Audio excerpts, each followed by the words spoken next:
17 murid SDN 1 Selat, Desa Selat, Kecamatan Narmada, Kabupaten Lombok Barat diduga mengalami keracunan setelah mengonsumsi makan bergizi gratis.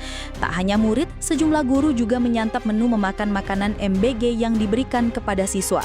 Simak pengakuan dari guru SDN 1 Selat soal kasus MBG ini hanya di Tribun Lombok.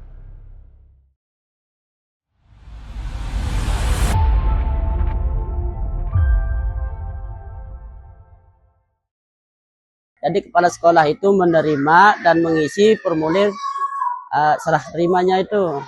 Setelah itu saya yang dipoto serah terima. Nah setelah terima itu saya bagikan ke kelas-kelas. Saya drop kelas-kelas. Setelah itu ya nanti di kelas ibu bapak guru wali kelas yang membagikan. Dan kita sudah sepakati untuk makannya kita sepakati jam 9. Nah, itu jam 9. Nah, jadi itu setelah saya drop itu ya saya tinggalkan kembali ke ruang guru. Nah, setelah berapa jam kemudian saya masuk ke kelas, saya masuk ngajar. Dan setelah makan lah gitu saya masuk ngajar, tiba-tiba datang mobil dari MBG itu, dan itu sudah ditelepon oleh Bu Haja Suryani.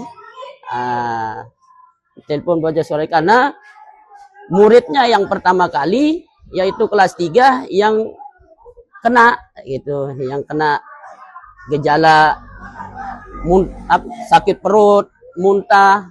Dan itu yang 6 orang langsung dilarikan ke rumah sakit atau puskesmas Suranadi.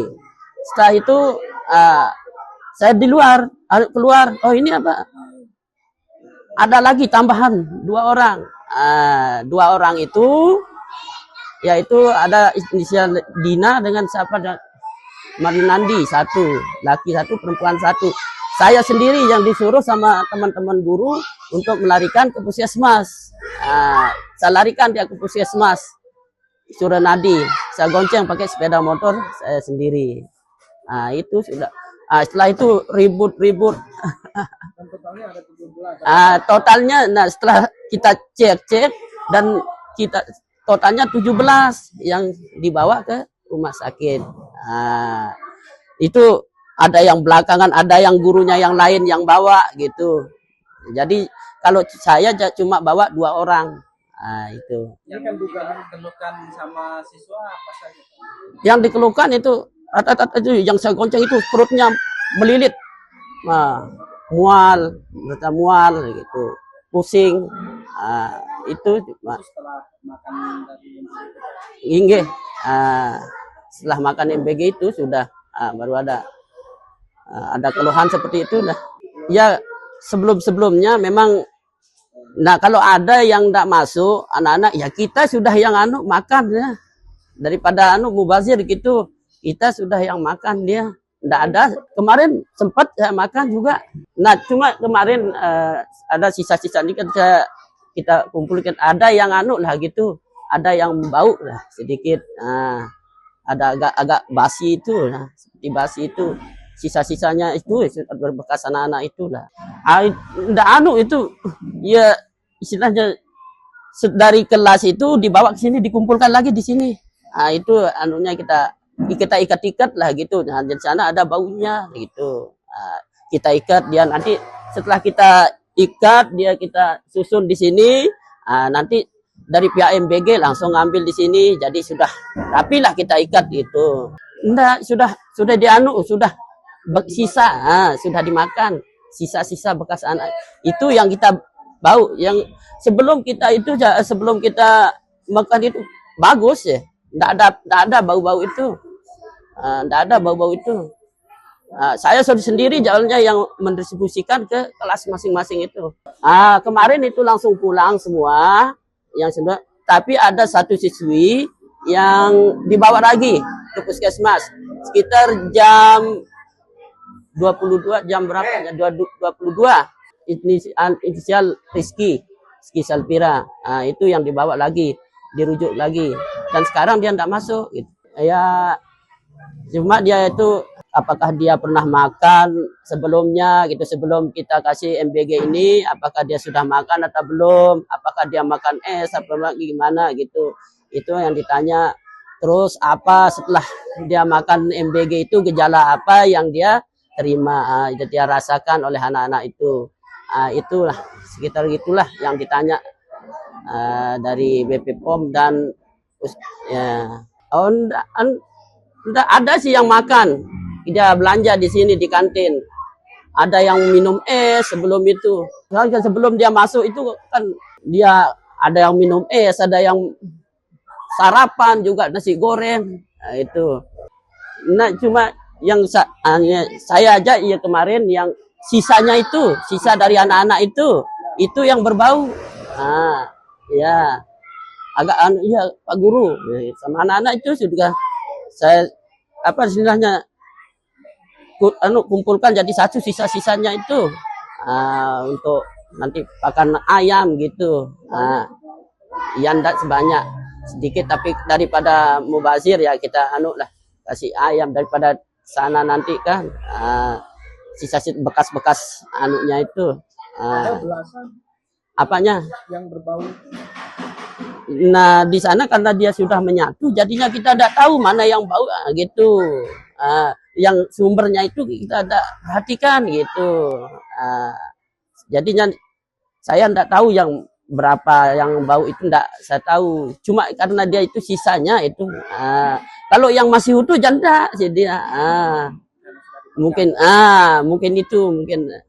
Ya, kalau kejadiannya sudah ditangani oleh teman-teman di Puskesmas Suranadi dengan keluhan yang ada adalah sakit perut, kemudian pusing dan sebagainya.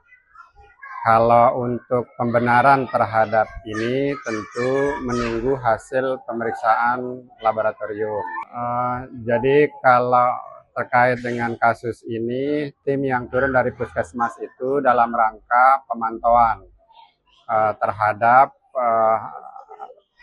kejadian dimaksud untuk mengumpulkan informasi dan data-data terkait dengan peristiwa keluhan tadi untuk bisa nanti memberikan pada akhirnya kesimpulan dan rekomendasi. Itu yang kita bilang tadi, karena sistem kerja dari teman di Puskesmas dan di kesehatan itu adalah berbasis hasil laboratorium. Hasil laboratorium itu yang melakukan pemeriksaan adalah Badan POM Mataram.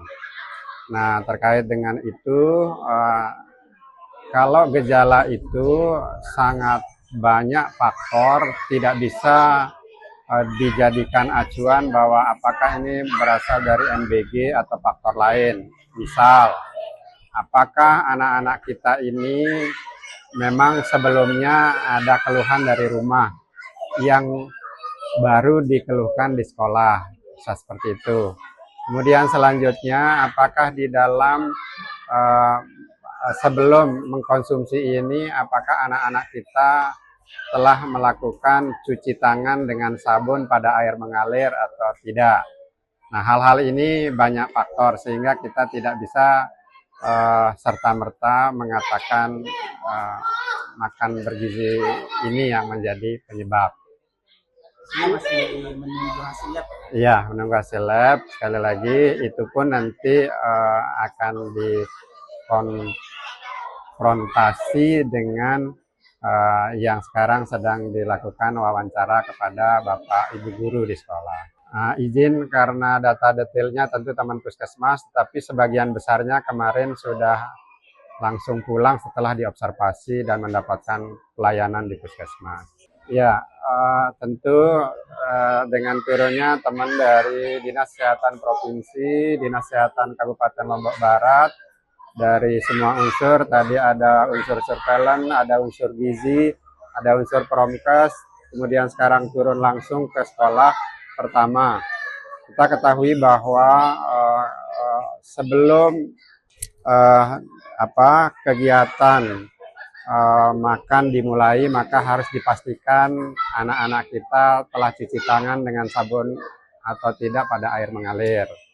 Nah, kalau itu yang terjadi, berarti itu yang kita kuatkan ke pihak sekolah.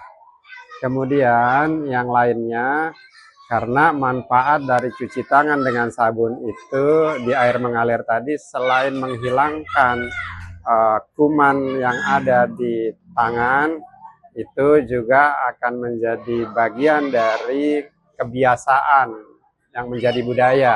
Cuci tangan atau CTPS itu akan bisa menjadi budaya di anak-anak kita.